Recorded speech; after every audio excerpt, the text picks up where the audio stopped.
Salam, menin podpисчикlerim ve tanışlarım, tanımadıklarım beni izarlayan, yani men bir yıldan beri şutayda hemşe yani yapyan. Yine sonki vaktar 1 minut gürlemek, 3 minut yayın yapyan. Sebebi bara sen öz proyektin hakta dolu gurunlaran yok diyer. Yine 3 minutta dolu gurun garip bolan yok. Sebep bara TikTok razikatini programı bolan üçün berde ken zada aytıp yetişen yok vakti çekli.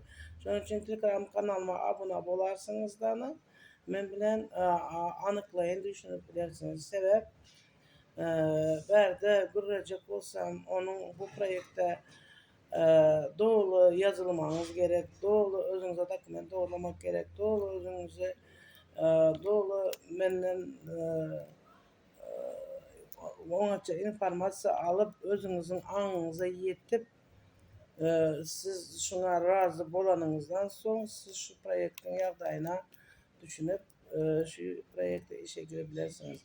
Bu projekt halkara projekti bolup internet arkaly gazançdyr. Bu gazanç ulakan gazanç bolup bilýär.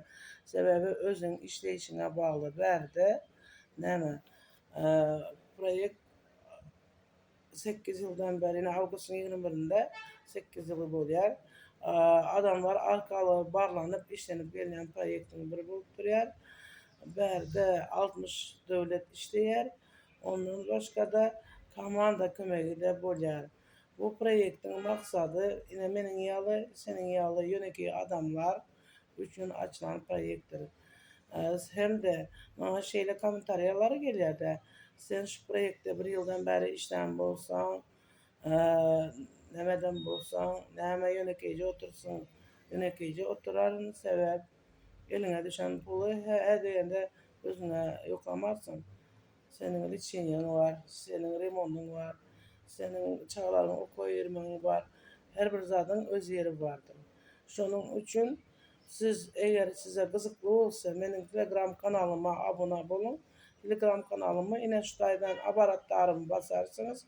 Ondan sılçkama geçen aşağında angliski yazılan öwezi rahat. Şonu bassanız browser'a geçersiz. Browser'a geçeninizde basanınızda meniň Telegram kanalymyza geçip bilýäňiz. Size Telegram kanalda garaşýan. Ine 3 minutda men näme gurrun berbildim. Şonuň üçin Telegram kanalda giňişleýin gurrun bererin. Sizi Telegram kanalda garaşýan.